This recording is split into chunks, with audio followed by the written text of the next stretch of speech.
Hello everyone and welcome back to the MCFC Lads Podcast. I'm Luke, I'm joined by Alex. How are we, mate?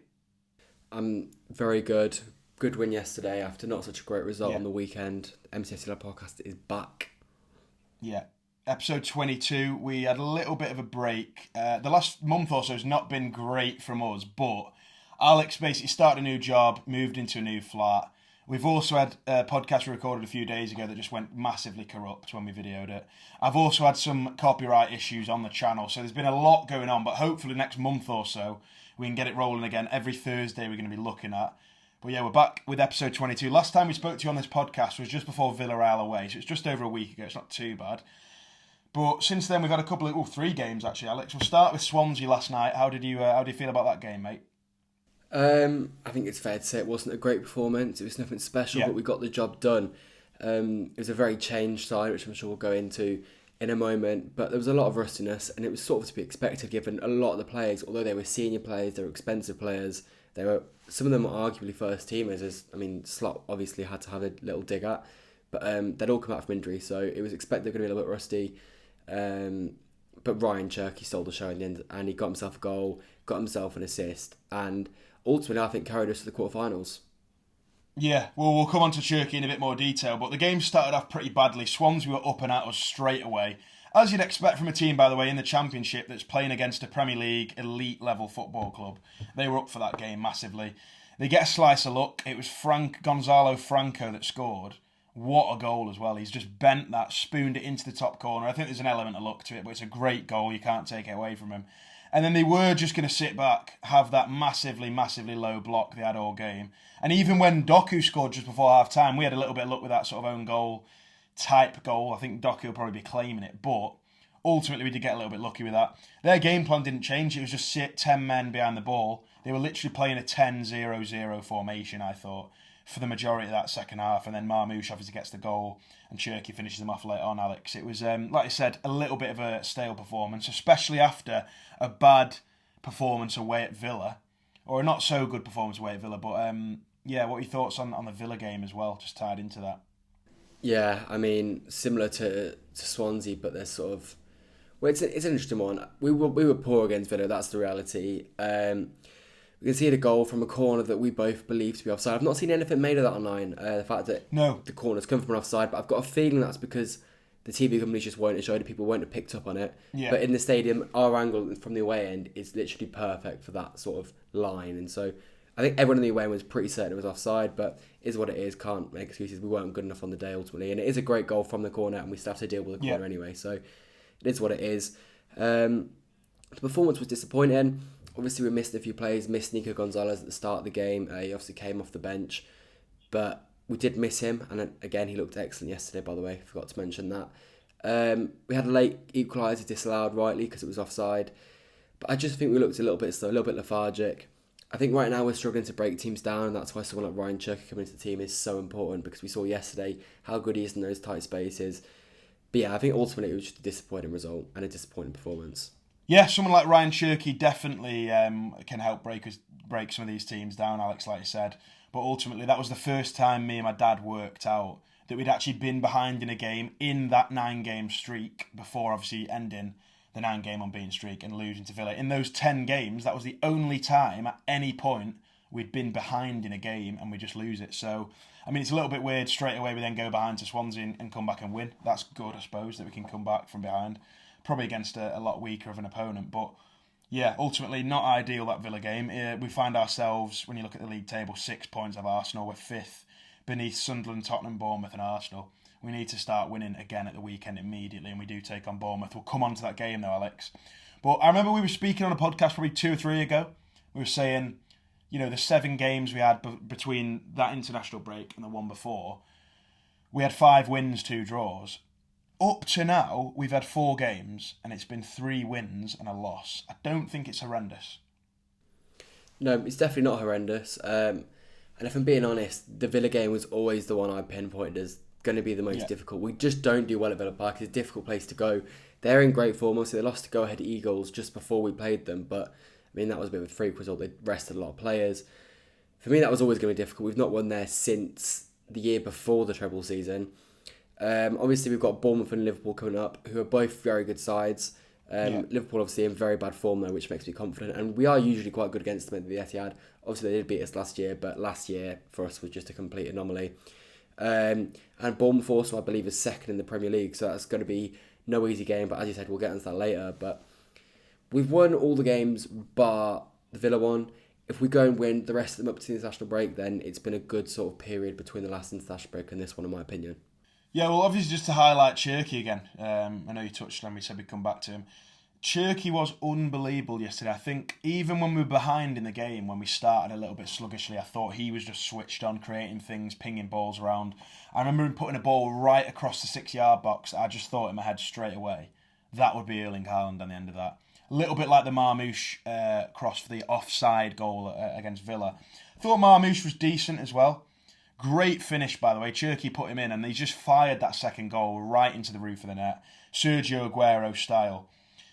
Oscar, Bob and Savinho, I think a lot of City fans would say, have been very disappointing lately. They've not quite had the output or the the level of performance that we'd be looking for. But Doku got a goal yesterday, Alex. Yeah, just sort of going over the players. Marmoush, yeah, I agree, it was an excellent goal. As you said, Sergio Aguero-esque, not many players. I don't think anyone else in our team actually scores that chance.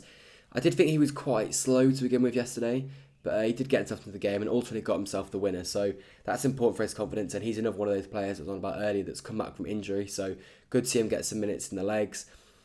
Bob and Savinho, obviously Savinho didn't play on Wednesday, so I won't comment on him too much. But Bob, I'd say he was the only player yesterday that I'd say a little bit disappointed in, because I'm a massive Oscar Bob fan, and anyone who's been listening to this podcast for a while knows that. And I think he's got it all when he hits that form, and I think he will hit that form. I think he's got it all. But I just don't think it's quite ticking from the moment this season. And yesterday was a game that maybe I would have liked him to just sort of stand out against a lower league opposition, but it didn't quite happen for him. So I would like to see a little bit more from him in the near future. So that was a little bit disappointing. But yeah, and then moving on to Doku. He's been an interesting one this season because he had that patch where he was just unplayable. He scored that goal against Napoli, I think against Burnley. There was a few other games where he was just untouchable. And then last few weeks he's sort of been in and out the team. I don't really know what to make of it all. And then yesterday he obviously got the goal. I didn't think it was a vintage Jeremy Doku performance yesterday, but I mean he got the goal, he did his job. Yeah, he was okay, but I'm intrigued to know sort of as to why Pep chose not to play him all the time at the moment, because I'd say he's probably been our best winger so far this season. Yeah, I think Doku's been electric, especially since the Club World Cup that we were both at. We were saying in the podcast around that time how good Doku had been. I think he will have a great season and has started well. Like you said, been in and out the team, which is a little bit strange. But so ultimately, Alex, we are into the quarter-final of the Carabao Cup for the first time, actually, since the treble season. We obviously lost that game to Southampton. But I believe you have a little bit of a story to tell about that one, Alex. Southampton away. I mean, we've already told a story about Southampton away on this podcast, but it was a slightly different Southampton away story. I hate that place, if anyone doesn't know. The South Coast, for me, is my worst enemy. But this game was December, I want to say. It would have been just before... It would have been... I can't remember. It was in December. I don't know when. I think it was December, It was in December. Yeah. Yeah, or maybe January, actually, because we came back from the World Cup and played Liverpool. I remember that. And then we played Southampton the next round. So it was absolutely freezing. We're talking sort of between 0 and 5 degrees. The game finishes at 10 o'clock. And pretty much at the time I wasn't in Manchester, so I couldn't get a coach to and from the game, which is what I would normally do these days. So I had to get the first train home in the morning, and that was at I want to say 5 a.m. So as you can imagine, being between 10 p.m. and 5 a.m. in Southampton isn't the most fun. There's literally nothing going on. I tried to sort of... You just wandered out. It's mental. I tried to get some sort of night out going, but it just wasn't happening. Southampton on a Tuesday night just doesn't exist, especially out of uni season, January. Everyone's sort of gone home for the Christmas break, so there was absolutely nothing going on.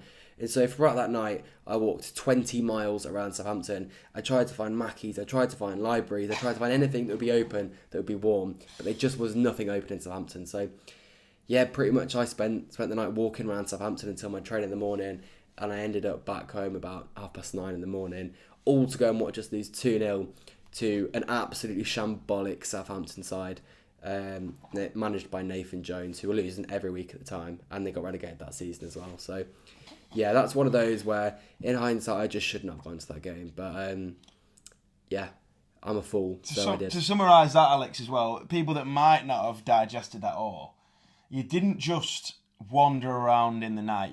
The game finished at what, 9:30, something like that? Yeah, just before 10. So the game finished at 9:30. Your train was at 6 a.m. Yeah, somewhere You've wandered between. about Southampton, not just for a bit. You've wandered around Southampton for 7 hours there, mate. Yeah, mate, it's bonkers. That is I had the stats on my phone. It was like, my phone said I'd walked a bit over 20 miles. I was close to completing a marathon just of walking around Southampton to keep myself warm. Because as well, I forgot to tell even you mention, what, they don't even keep. that is a humbling experience, that, mate, after losing as well to Southampton. Yeah, Wow. they don't even keep the train station open in Southampton as well. So, yeah, I mean, Horrendous. not one to remember, but I had a few of those in the treble season, so I sort of got used to it by the end. Well, that was our last quarter-final in the Carabao Cup, Alex. I think you'll have a little bit of a nicer evening, given that you're staying in town, for City against Brentford. It's a good draw, we'll take that all day. We both said we wanted a home tie, didn't we? Yeah, I think we were looking yesterday, and the closest away game was Newcastle. Any other game was at London or further. So Yeah, I mean, ridiculous. it's just not up our street on a Tuesday, Wednesday night. But if we do go through the semi-finals, obviously 2 legs, and that means that there will be a trip to either Newcastle or London. So yeah, not ideal with that. But obviously we still got Brentford to get through in the first place. Well, we've got Arsenal against Crystal Palace. I'd expect Arsenal to win that game, even though Palace smashed Liverpool 3-0. It's not going to be an easy game, but I would just about expect Arsenal to win that one. Yeah, I would. And also, I don't know what they're going to do, because I don't know if you've seen there's a bit of a fixture congestion issue for Crystal crazy. Palace. 8 games. 4 games in 8 days, isn't it? Yeah. Yeah, they got the Conference League, then they've got us, then they've got Arsenal, then another Conference League game, then another league game. So I don't know if they'll look to move that game or not. But I mean, in an ideal world, they don't, and Crystal Palace maybe take the foot off the gas in the league game against us. Sadly, I've got a feeling they would sort of take it easy against Arsenal in the League Cup. But we'll have to wait and see what they do about that. But that's got to be favourable for Arsenal. Cardiff, Chelsea. I think we can all see that going Chelsea's way, and then it's Newcastle against Fulham, Alex. But ultimately, we've got a decent draw there. Brentford are by no means bad, but we've had the better of them this season in a big away game. So you'd hope Carabao Cup, like you said, quarter-final, we can maybe get our way into the semi-final. But everyone would have said the same thing in the treble season when we put in that woeful performance away at Southampton, and you put in that woeful 7 hours walk around Southampton on a Tuesday night.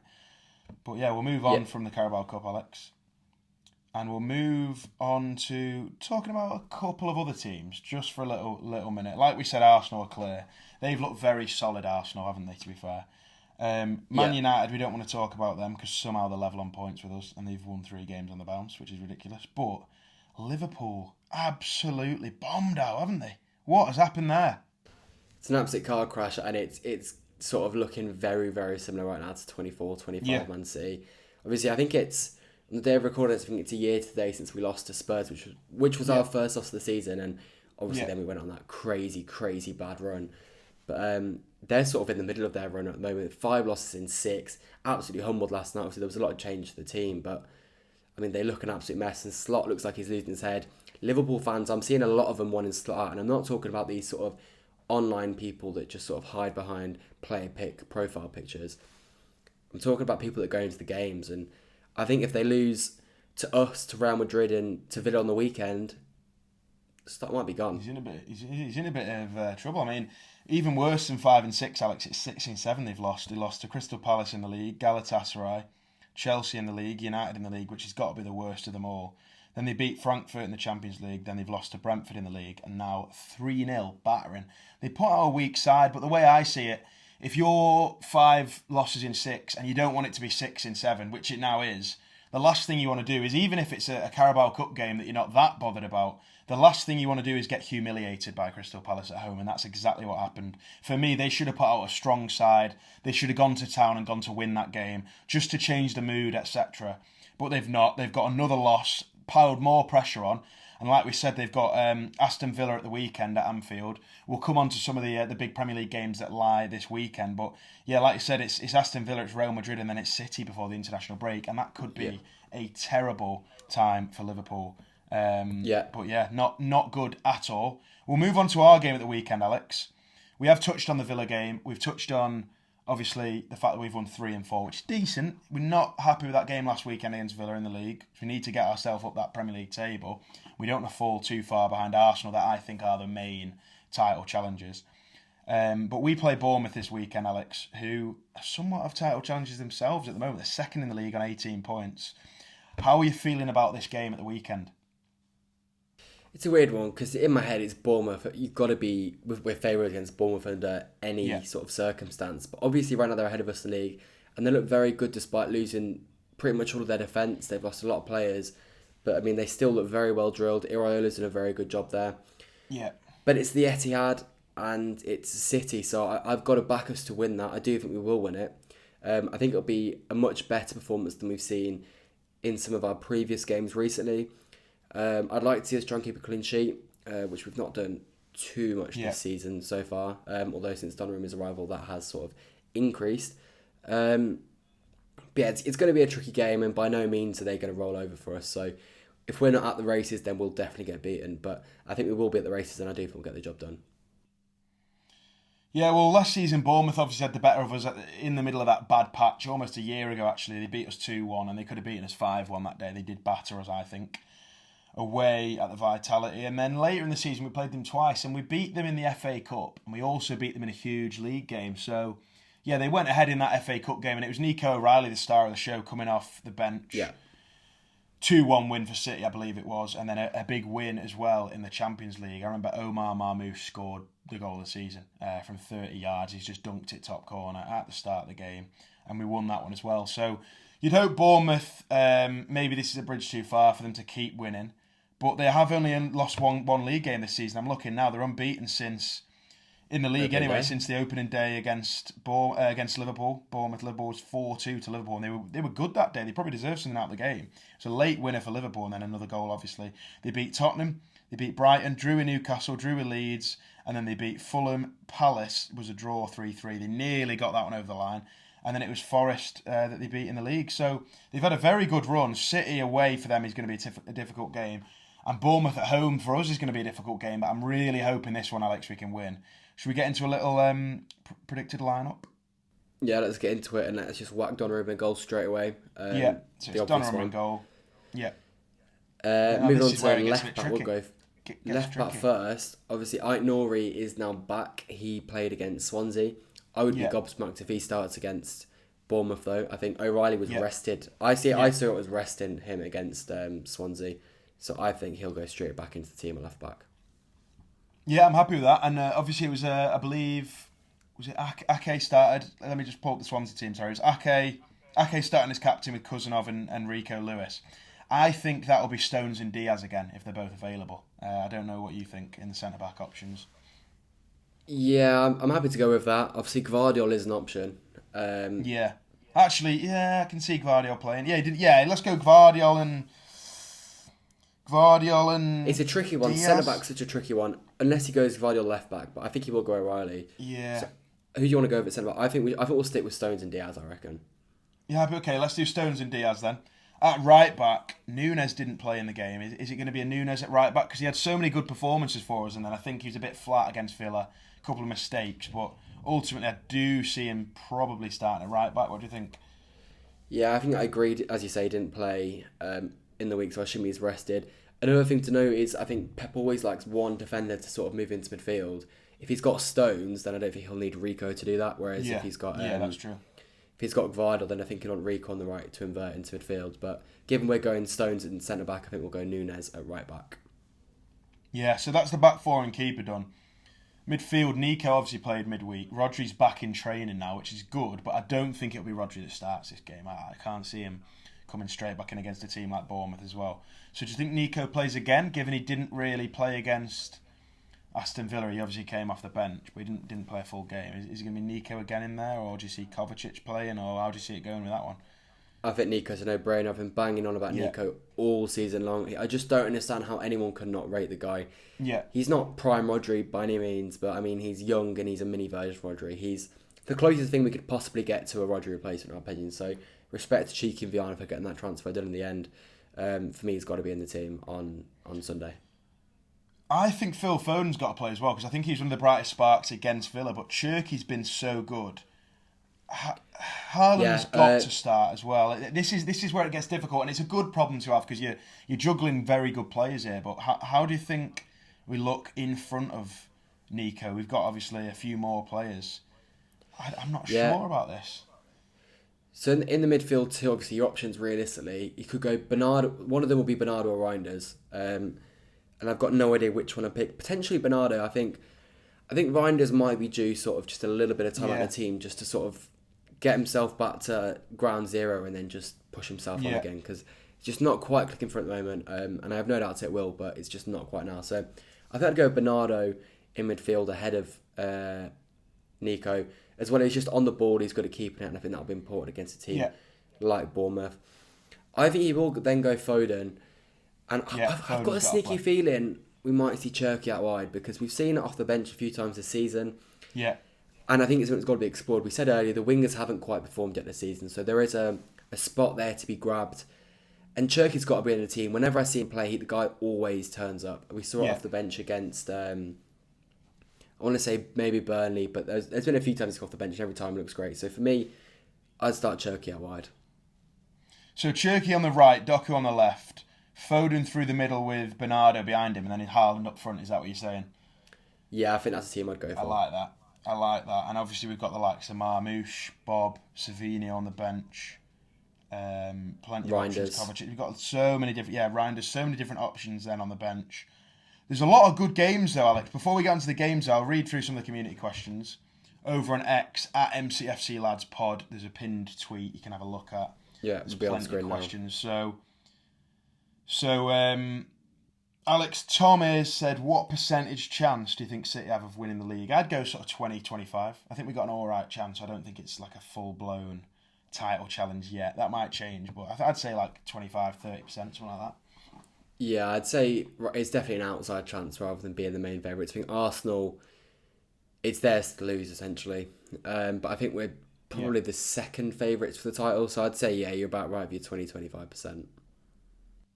Yeah, Dagger the Blue says City obviously relying on Haaland a lot. He's got 11 league goals. I think it's Estev from Burnley that's got 2 own goals at second for us at the moment, which is crazy. But he's saying, are we relying too much on Haaland? My answer to that question is right now, yes. But I think I said it, I can't remember if I said it in a previous pod actually, but I think Foden's numbers will start to increase. Doku's starting to see, he's getting more involved in goals, and Marmoush last season was one of our biggest goal contributors, and he's just been missing so far this season to injury, so that's no fault of his. But his numbers will ultimately sort of relieve some pressure from Haaland, and I think Cherki as well. He's barely played this season. He's already got 2 goals for City, a couple of assists. So I think when players come back from fitness, a lot of players that are known for goal contributions, I think they will start to step up. And I mean, I keep saying it, but Oscar Bob will get into it. I guarantee by the end of the season, he'll get sort of 10-ish goals across all competitions. So I think people will start to set up. But I think right now we are too reliant on Erling Haaland. Yeah, and then just a final one here from David. He's just asked, what was the reason for setting up the podcast? So... yeah, basically we just wanted to... we always waffle about City. We go to a lot of the games together and stuff like that. And obviously we got the channel. Alex previously had a channel himself. We just thought, why not? We might as well make another little City fan podcast. Obviously we do the vlogs and stuff. And there's actually a lot of content going out on YouTube like we did. People seem to like that vlog in Benidorm, Alex, from the game. Yeah. Like the travel type vlog. We did one of them for the Monaco game. But ultimately, whether you're listening now on Spotify or YouTube, even if it's just a handful of City fans, I think we're getting sort of at least a couple, 2,000-3,000 views an episode. It's it's worth doing just for people to listen to us and hear our opinions, and we can interact with you in the comments and listen to your replies and stuff like that anyway, and try and improve it. So ultimately, this is a podcast for you and us at the same time. We're enjoying doing it, and Alex, anything to add to that, mate? No, I think you've summarised it pretty well. We talk about City all the time, so we thought, it's a classic chat between all mates, but we was like, why not make a podcast out of it? It just made sense, didn't it, really? And actually, I'll just do one more here from Idris, who said, are we going to use Foden as a right forward / right winger or not? I think at the moment, given KDB leaving and David Silva leaving obviously a few years ago now, Foden said himself in interviews and stuff like that he's obviously very happy to try and be that creative player. So I think we could definitely see him in the middle more commonly. But if there's a chance of Cherki playing there and Foden moving out to the wing, I think that's a possibility, but I don't think it's a priority at all at the moment, Alex. Yeah, I think what I'd say on that is just keep him away from there. Phil Foden is one of the best players in the Premier League, if not the best, when he's in the middle. don't shoehorn him out wide unless it's a necessity. And I mean, City have got plenty of wide options. Even if they're not performing right now, Phil Foden out wide is not the option. Keep him in the middle where you can affect the game the most, and that's also the best Phil Foden. So maybe we'll see him out wide a few times this season, but for me, keep him as far away from there as possible. Yeah, moving on now to the other games, Alex, after the community questions. We've got Brighton Leeds, 3 p.m. We've got Burnley Arsenal. We've got Crystal Palace Brentford, Fulham Wolves, and Forest United. The two I'd highlight out of them for the Saturday 3 p.m. is Burnley Arsenal. Given Liverpool struggled a lot there, they've been a little bit unlucky this season, Burnley. They did all right against us for a decent amount of time. Just stinks to me of a 1 or 2-0 Arsenal, doesn't it, that one? Yeah, they've not conceded in a long time, Arsenal, and I really can't see that Burnley team causing that Arsenal defence any problems. Realistically, they probably get a set piece first half, they put it away, and then Nwaneri or someone irrelevant like Timber just goes and scores, make it 2-0, and it's just a nice, comfortable win for Arsenal, that one. Yeah, and then the other one I'll highlight there is Forest against United. It's Sean Dyche's ball against Man United, who are on a good run. Let's hope Forest can get something there. Yeah, absolutely hope it, but not keeping my fingers crossed. I think United will probably get their 3 points, take themselves to 4. If they get to 4 wins, that guy with the hair, I think, is going to start panicking because it might be the end of an era for him if they get that 5th. Yeah, I hope United don't win. I really hope that guy doesn't get a haircut, to be honest, in the nicest way possible. I think the 5th game on that run would be Tottenham anyway, so I think they would struggle in that game. Tottenham always seem to have United's number. Speaking of which, Tottenham against Chelsea, 5:30. That'll be a cracker. Always a good game, that. Tottenham obviously have been pretty decent, but very inconsistent at the same time this season. And Chelsea have been very on and off as well, so that'll be a good game. Bit of a derby there, 5:30. Yeah, definitely the game of the weekend. Surprised it's not the Sunday 4:30, to be honest. Not too sure why they've picked City against Bournemouth ahead of that, but it'll be great Saturday night viewing. I think it could go either way, that one. Obviously, Tottenham with a disappointing result in the Carabao Cup in the week away at Newcastle, but that's a tricky place to go. I've got no idea which way that goes. I'll say Chelsea just because Chelsea just usually beat them. Yeah, I think it could be a draw, that one, to be fair. Then we've got Liverpool against Villa, obviously, on the 8 p.m. I think Liverpool could be in trouble, but equally I could just see them scabbing a win. Maybe just stopping that rot. But at the same time, I really don't know which way that game goes. I hope Villa do get the job done. They've been in very good form. They obviously beat us last week. I think, is it 5 league games they've won in a row now or something like that, or 4? So, yeah, I think that's going to be a very interesting watch. Yeah, definitely. I'm looking at Liverpool right now the same way I was looking at City this time last year. I don't think they've got it in them to beat an Aston Villa side that right now is in good form. I think it'd be like a 2-0 Villa that. I think Villa will win pretty comfortably. Yeah, I'd love to see that. And then it's West Ham Newcastle. Newcastle haven't had a very good league start at all, and West Ham even worse. So that's the Sunday 2 p.m. And then it's City Bournemouth. I think City get the job done. I'm going to go 3-1 in that one. I'll go with a closer 2-1 City win. And then it's Sunderland Everton, 2 teams that have started pretty well. Well, Sunderland way better actually, but yeah, Everton haven't been too bad themselves. Sunderland genuinely on a mad one, aren't they, Sunderland? But I think Everton might get the job done there at the Stadium of Light.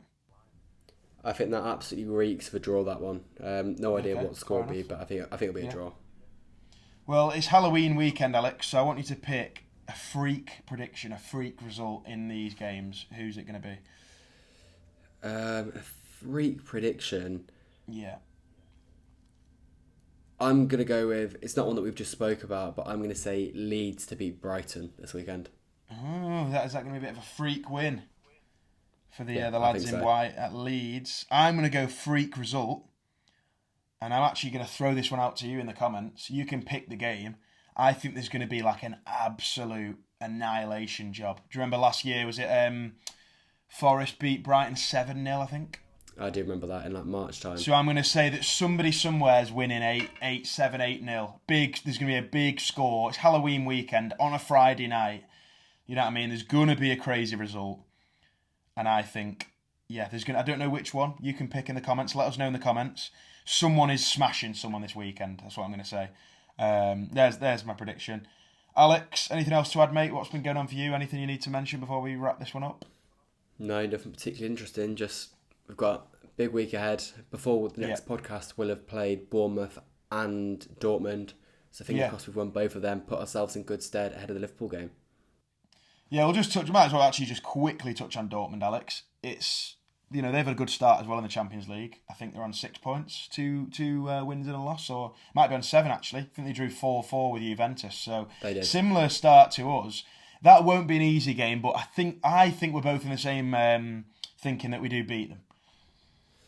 Yeah, I'm pretty confident in that one. I think, like you said, they're not an awful side, but yeah, I just think we should have too much for them. The foreign team, the Champions League teams that aren't elite level, if you exclude Manchester City last season, I think we usually just do very well against, and I think we'll just do a professional job, beat them like 2-0 or something. Hopefully so, mate. Hopefully so. Hopefully, like you said, in a week's time when we do the next podcast, we've got 6 points in the bag, 3 in the Prem, 3 in the Champions League, and we'll be very happy with that when we're heading into a massive game actually, which we'll be previewing Liverpool. So hopefully they lose both and we win both ours. Anyway, I did a match day live actually with Man City for the Swansea game. And I'm still at the game obviously for Bournemouth at the weekend, but I'm doing something with City again for that. So keep your eyes peeled for that. Appreciate the support as always. Share the podcast onto any Blues though, or anyone that you think will want to listen to it. Follow us on Spotify and YouTube if you can. And yeah, make sure you leave your comments, your thoughts. We always want to read. We'll try to reply to as many as we can. Get your community questions in on X, on the pinned tweet at MCFC Lads Pod, or in the comments. And we will see you next week. Up the Blues.